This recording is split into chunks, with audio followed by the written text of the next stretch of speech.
मी तेव्हा पण भूमिका स्पष्ट केली की कुंभमेळा हा हिंदू धर्मासाठी फार मोठा उत्सव आहे.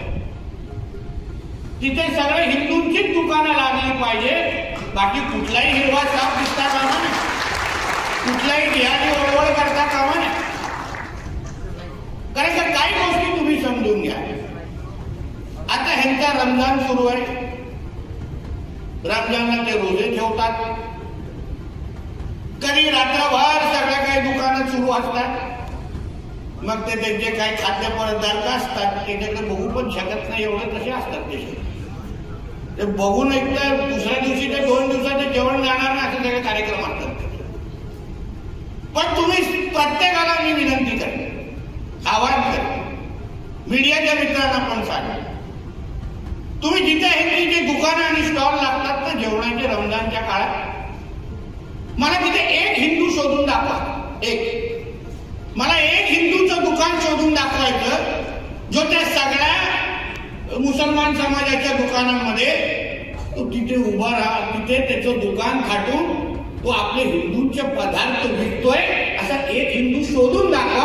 आम्ही आमची भूमिका बदलतो, काही हरकत नाही. कोणीही जाणार नाही, भेटणार का? तुम्ही एवढे अनुभवी लोक आहे, ज्येष्ठ लोक आहे, धर्मासाठी काम करणारे असंख्य हिंदुत्वादी विचारचे कार्यकर्ते, एक पण तुम्हाला भेटणार का? भेटणार नाही. कारण की त्यांच्या मूळ धर्मामध्ये, इस्लाममध्ये, कुराणमध्ये लिहिलेलं आहे आपण सगळे त्यांच्यासाठी काफीर आहोत. जे मुसलमान नाही ते अन्य सगळे मुसलमान नसलेले लोक हे त्यांच्यासाठी काफीर.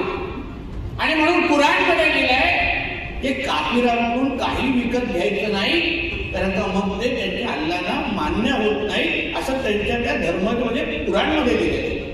आणि ते सगळ्या ते पाळतात. अगर ते पाळत असतील, ते प्रामाणिक पद्धतीने जे जे त्यांच्या धर्मग्रंथामध्ये लिहिलं आहे ते सगळ्या गोष्टी अगर ते पाळत असतील तर मग आपल्याला शब्दात घ्यायला लावण्याची गरज आहे का? ह्या बाबतीमध्ये कधीतरी हिंदू समाजाने विचार करा. मग आम्ही ते करतोय, जोशीजी करताय, मग काय वेगळं आहे? अगर त्यांच्या रमजानच्या काळात जरा दुकानं कुठे हिंदूंना थाटण्याची परवानगी नाही, त्यांच्या ईदच्या वेळी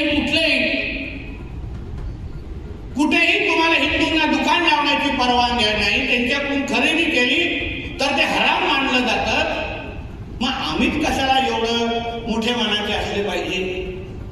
आम्हीच कशाला सर्व भावच्या कॉन्ट्रॅक्ट हिंदूंनीच घेतलाय का? त्यांनी काय मोडण्यासाठी ते लोक बसले का? त्यांना कधी मोहल्ल्यामध्ये जाऊन शिकवा, बाबा धर्म समभाव करो, आप हमको भी इधर दुकान लगाने दो, आपका रमजान चालू है, हम भी 4 पैसा कमाते. बघा तुम्हाला कानाखाली किती जोरात आवाज काढतात, बघा जरा प्रयत्न करा ना, जरा प्रयत्न करा आमच्यासाठी. मीडियाच्या मित्रांनी कधीतरी स्टिंग ऑपरेशन करा, बुरका घालून गेले तरी चालेल, कारण खूप लोक तसेच असतात, त्यांच्या कळतच नाही ती आहे का तो आहे. खालती अशा पुरुषाची चप्पल दिसते असतात.